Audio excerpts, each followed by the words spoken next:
Assalamualaikum warahmatullahi wabarakatuh. Selamat siang, Miss Monica dan teman-teman semua. Semoga dalam keadaan sehat selalu. Izinkan saya Samsudin dari kelompok ke-12 untuk menyampaikan pemaparan matkul Intercultural Knowledge pada fokus bahasan komunikasi lintas budaya dalam bekerja. Dalam hal ini, bagian yang saya kerjakan adalah bagian keterhubungan. Dalam hal ini kita akan membandingkan negara yang menerapkan high context culture seperti Italia dan negara yang menerapkan low context culture seperti Denmark. Miss Monik dan teman-teman semua, ketika kita berbicara tentang budaya, kita tidak berbicara tentang baik dan buruk, benar atau salah. Ketika kita berbicara tentang high context, ini bukan berarti bahwa low context itu lebih buruk dan high context ini lebih baik. Kita pada fokus bahasan bahwa terdapat perbedaan budaya di tempat kerja, dan nanti bagaimana mensikapinya akan kita bahas lebih lanjut di slide berikutnya. Miss Monik dan teman-teman semua, pada presentasi ini saya bagi menjadi beberapa sub bahasan. Yang pertama tentang definisi dari high context culture dan low context culture. Selanjutnya kita akan membahas bagaimana karakteristik keduanya. Dan setelah itu akan ada bahasan tentang dampak dari penerapan high culture ini di tempat kerja. Dan terakhir nanti akan kita bahas bagaimana sikap kita ketika kita bekerja dengan dua culture yang berbeda ini. Baik, Miss Monik dan teman-teman semua, kita masuk pada pembahasan pertama, yaitu tentang definisi dan pengertian dari high context dan low context. Ini adalah terdapat dua cara komunikasi yang berbeda seperti yang dipaparkan oleh Edward T. Hall dalam bukunya. Setiap budaya itu memiliki caranya sendiri dalam menyampaikan pesan. Dan cara itu membentuk bagaimana kita membangun keterhubungan atau connectedness di tempat kerja. Jadi di setiap budaya itu memiliki cara berkomunikasinya masing-masing, dan cara berkomunikasi ini akan menciptakan sebuah keterhubungan antar tim di tempat kerja, atau yang lebih kita kenal dengan chemistry seperti itu. Nah, apa sih pengertian dari high context di sini yang diterapkan oleh Italia? Nah, di sini orang-orang Italia itu mereka akan menyampaikan pesan secara tidak langsung dan implisit, mengandalkan isyarat nonverbal serta pemahaman bersama antar pihak. Jadi komunikasinya itu melibatkan gestur, melibatkan bahasa-bahasa nonverbal, dan lebih menggunakan bahasa-bahasa kiasan yang membutuhkan penafsiran lebih lanjut dari pendengarnya. Seperti itu. Itu yang disebut high context. Jadi tidak bisa cara berkomunikasi high context ini dicerna mentah-mentah. Harus ada pemikiran dan penafsiran lebih lanjut. Nah, sementara low context yang diterapkan oleh Denmark, itu biasanya pesan yang disampaikan itu secara langsung, lugas, tegas, berupa kata-kata yang jelas. Seperti itu. Jadi tidak ada makna ganda, tidak ada double interpretation, tidak ada penafsiran ganda di sini. Apa yang dia ucapkan itu yang bisa kita pahami secara langsung. Nah, jadi budaya mempengaruhi cara kita membangun keterhubungan di tempat kerja. Dan Italia serta Denmark melakukannya dengan cara yang sangat berbeda. Seperti itu. Jadi nanti akan kita bahas bagaimana karakteristik di Italia dan bagaimana karakteristik di Denmark. Baik, Miss Monik dan teman-teman semua, kita akan bahas bagaimana sih karakteristik budaya high context yang diterapkan di Italia. Nah, Dari segi komunikasi, mereka akan berkomunikasi secara implisit seperti yang dijelaskan di awal, banyak isyarat-isyarat nonverbal dan makna yang tersembunyi. Jadi kita harus mengerti, tidak harus menunggu dia bilang saya marah untuk mengerti bahwa dia marah. Dari gesturnya kita bisa paham, seperti itu. Jadi ketika kita bekerja dengan orang Itali, kita harus paham bahwa kepercayaan dan hubungan personal itu adalah inti dari bisnis itu sendiri. Terus bagaimana dengan waktu? Nah, waktu dibangun secara perlahan dan bersifat jangka panjang. Jadi ketika kita berkomunikasi dengan mereka, bekerja dengan mereka, kita membutuhkan waktu untuk saling mengerti satu sama lain. Karena tidak hanya hubungan kerja, mereka juga akan terkoneksi secara personal. Mereka akan mengetahui keluarganya bagaimana, tinggalnya di mana, bagaimana keadaannya, dan sebagainya. Seperti itu. Sehingga apa? Sehingga kekeluargaan di tempat kerja itu sangat terlihat sekali gitu. Dan bagi orang Italia, keluarga adalah segala-galanya. Keluarga adalah prioritas utamanya. Seperti itu. Nah, bagaimana keterhubungan di Italia? Nah, yang pertama, hubungan personal di tempat kerja sangat penting. Jadi tidak hanya melulu berbicara bisnis, orang Italia juga sangat care dengan kehidupan pribadi kita. Bagaimana kesehatan kita, bagaimana keluarga kita, anak kita, seperti itu. Mereka biasanya juga akan menyisipkan kalimat-kalimat seperti itu dalam interaksi sosial sehari-harinya. Terus kedua, pertemuan bisnis dimulai dengan percakapan personal yang bermakna. Nah, basa-basi itu masih berlaku di Italia, gitu. Jadi tidak melulu saklek to the point, langsung kaku dengan bisnis. Tidak. Bagi orang Italia itu mencairkan suasana sebelum berbicara tentang bisnis itu sangat penting. Lantas selanjutnya, rasa kebersamaan yang kuat. Nah, setiap tempat kerja terasa seperti keluarga. Nah, karena mereka membangun suasana tempat kerja itu sangat dekat, mereka saling kenal secara personal satu sama lain, sehingga tentu saja ketika kita berada di tempat kerja, kita merasa bagian dari keluarga mereka. Jadi mereka tidak hanya berbicara tentang bisnis, mereka mengundang kita ke dunia mereka untuk ikut berempati dengan yang mereka alami, seperti itu. Lantas bagaimana dengan budaya yang diterapkan di Denmark? Nah, dari segi komunikasi, mereka berkomunikasi secara langsung dan dengan tujuan yang jelas. Mereka tidak akan bertele-tele, langsung to the point apa yang mereka ingin katakan, seperti itu yang mereka ucapkan. Nah, selanjutnya tentang hubungan. Nah, hubungan dalam bisnis dengan orang Denmark itu dibangun secara perlahan, berbasis kepercayaan dan reliabilitas jangka panjang. Artinya apa? Hubungan kerjanya hanya sebatas profesional kerja. Terus untuk hierarki, nah untuk hierarkinya itu biasanya itu datar-datar saja, flat gitu, egaliter dan informal. Artinya apa? Tidak ada jaga imagean antara bos dengan bawahan itu seperti itulah, lugas apa adanya. Nah, dalam hal kepercayaan di Denmark itu adalah sebuah masyarakat high trust society.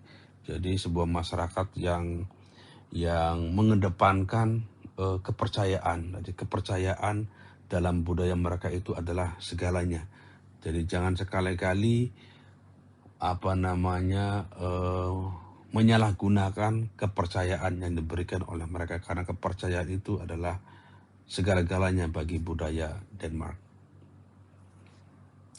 Nah, terus keterhubungan di Denmark bagaimana? Nah, kepercayaan dan hubungan penting, tetapi bukan berarti harus bertemu di luar jam kerja. Jadi mereka lebih mengutamakan hubungan profesional ketimbang hubungan personal.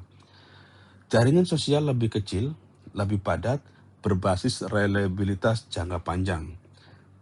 Nah, Karena hubungannya terbatas hanya pada tempat kerja, dan tentu saja jaringannya akan lebih kecil. Mereka tidak akan tahu satu sama lain ketika di luar jam kerja. Terus selanjutnya, kehidupan sosial lebih banyak terjadi di tempat kerja, bukan di rumah pribadi. Jadi mereka menganut dikotomi tempat kerja, ya tempat kerja. Nah, keluarga, ya keluarga. Tidak ada pencampuran masalah antara masalah kerjaan dibawa ke keluarga atau masalah keluarga dibawa ke tempat kerja. Mereka lebih profesional dalam hal ini. Terus selanjutnya, rekan kerja bertahun-tahun pun bisa belum pernah saling mengunjungi rumah karena pola pikir dikotomi antara kerjaan dan keluarga tadi. Meskipun kita sudah lama bekerja dengan mereka, belum tentu mereka kenal keluarga kita, mereka kenal lokasi kita atau rumah kita. Karena apa? Karena mereka membatasi masalah kerjaan cukup selesai di tempat kerja saja.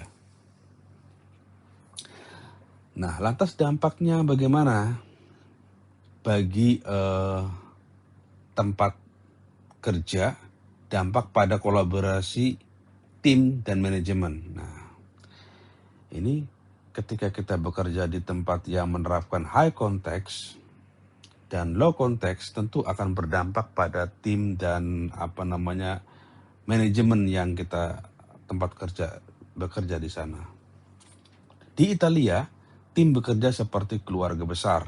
Jadi mereka terkoneksi satu sama lain dan saling terikat hubungan personal, dalam artian mereka tidak hanya melulu kerjaan tapi juga memperhitungkan hal-hal yang sifatnya personal, seperti perasaan apakah kalau dimutasi ke sini bagaimana keluarganya, bagaimana kesehatannya, seperti itu.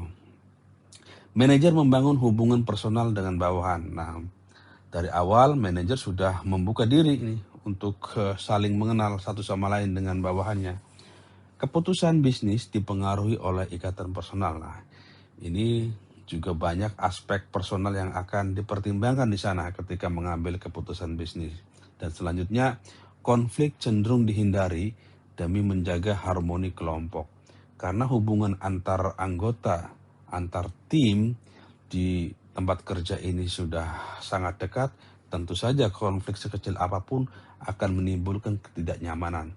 Sehingga apa? Sehingga mereka akan berusaha meminimalisir agar jangan sampai konflik itu terjadi. Nah, lantas bagaimana dengan Denmark? Di Denmark, tim berfungsi berdasarkan tujuan dan tugas yang jelas. Ini lebih profesional. Anda bekerja sesuai dengan job desk-nya masing-masing, tidak usah saling ikut campur satu sama lain. Manajer bersikap langsung dan transparan. Nah, artinya apa? Artinya manajer itu tidak mempunyai pertimbangan personal ketika memutuskan sesuatu. Kalau salah ya dihukum, kalau benar ya diapresiasi. Seperti itu. Keputusan bisnis berbasis data dan fakta. Karena basisnya memang dari awal sudah dibangun secara profesional dan ofisial, maka setiap keputusan juga akan selalu berbasis dengan data dan fakta, tidak akan melibatkan hubungan personal sesama anggota kerja. Dan terakhir, ketika terjadi konflik dihadapi secara terbuka dan langsung. Ini tidak ada lobby-lobby, tidak ada negosiasi-negosiasi. Kalau salah ya dihukum, kalau benar ya dibebaskan. Seperti itu. Jadi tidak ada istilahnya itu kompromi. Nah, hukum harus tetap ditegakkan, aturan harus tetap dijalankan. Seperti itu. Nah, sekarang ketika keduanya ini dicampur, ketika orang yang menerapkan high context bekerja di low context atau sebaliknya, maka tentu akan terjadi gesekan, tentu akan terjadi konflik budaya di sini. Nah, orang Denmark mungkin akan menganggap orang Italia itu kurang langsung, tidak efisien, bertele-tele, seperti itu. Tapi sebaliknya, orang Italia akan menganggap bahwa orang Denmark itu terlalu kaku, terlalu dingin dan terlalu terlalu ofisial gitu, tidak memiliki sisi-sisi kemanusiaannya. Mungkin mereka akan berpikir seperti itu. Nah, maka dari itu, bagaimana sikap kita ketika kita bekerja dengan orang yang memiliki dua konteks budaya yang berbeda. Jadi bagaimana ketika kita bekerja atau menempati lingkungan di tempat yang memiliki kultur yang berbeda. Perlu ditekankan di sini adalah bahwa di Italia keterhubungan dibangun melalui kedekatan personal, kepercayaan, dan ikatan emosional. Jadi kesimpulannya bisnis adalah hubungan. Seperti itu. Tidak ada bisnis tanpa adanya hubungan. Nah, sementara di Denmark berbeda. Keterhubungan dibangun melalui reliabilitas, kejujuran, dan kinerja konsisten. Jadi kerja yang bertahun-tahun, kepercayaan yang dibangun bertahun-tahun, baru akan menciptakan sebuah keterhubungan. Jadi bagi orang Denmark, bisnis adalah kepercayaan. Seperti itu. Lantas bagaimana kita mensikapinya? Saat kita bekerja dengan orang Italia, luangkan waktu membangun hubungan personal sebelum membahas bisnis. Jadi basa-basi sebelum membahas hal pokok itu penting dengan orang Italia. Nah, selanjutnya perhatikan isyarat nonverbal dan makna tersembunyi. Jadi melihat gestur dari orang Italia, cara berbicara, mimik muka itu sangat penting agar kita bisa memahami apa arah dan kemauan lawan bicara kita. Selanjutnya, tunjukkan keterlibatan emosional dan antusiasme. Jadi, ketika kita mendengarkan pemaparan, mendengarkan presentasi, tunjukkan bahwa kita mengikuti apa yang mereka paparkan. Ini untuk menunjukkan bahwa kita antusias dan kita mengikuti apa yang ingin mereka sampaikan. Dan terakhir, hargai ikatan keluarga dan komunitas. Jadi, karena hubungan bisnis itu dibangun berdasarkan hubungan personal, sehingga menghargai satu sama lain, menghargai perasaan orang lain di dalam tim, itu sangat penting sekali dengan orang Italia. Nah, sebaliknya, bagaimana dengan orang Denmark? Nah, ketika kita berbicara atau bekerja dengan orang Denmark, hendaknya kita bersikap langsung dan to the point. Jangan bertele-tele. Kalau misalkan ada yang ingin kita sampaikan, kita tidak usah berbasa-basi apalagi dengan demonstrasi. Langsung sampaikan apa aspirasi yang ingin kita sampaikan. Seperti itu. Nah, selanjutnya, sampaikan semuanya secara eksplisit. Nah, tadi, jangan bertele-tele. Misalkan kita menyampaikan pengen kenaikan gaji, sampaikan. Kita bekerja sudah sekian tahun dan kita membutuhkan kenaikan gaji. Seperti itu. To the point, dan mereka juga akan mengerti. Selanjutnya, tunjukkan reliabilitas dan konsistensi. Orang Denmark tidak akan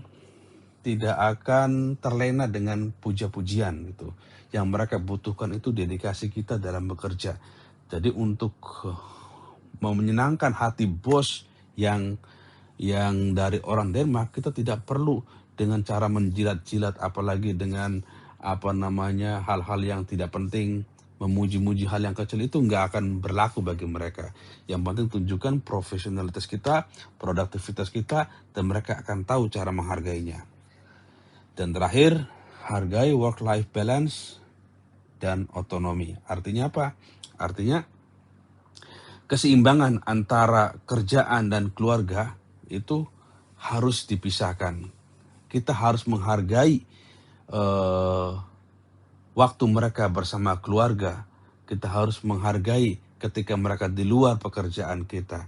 Seperti itu. Jadi ketika bekerja, ya bahaslah hal-hal yang berkait dengan kerjaan. Dan ketika di luar pekerjaan, tidak usah kita mengganggu mereka di luar jam kerja untuk hal-hal yang hubungannya dengan pekerjaan. Kira-kira seperti itu. Baik, Miss Monica dan teman-teman semua, sampailah kita di penghujung presentasi ini. Mohon maaf bila terdapat banyak kekurangan. Terima kasih atas perhatiannya. Selamat siang. Assalamualaikum warahmatullahi wabarakatuh.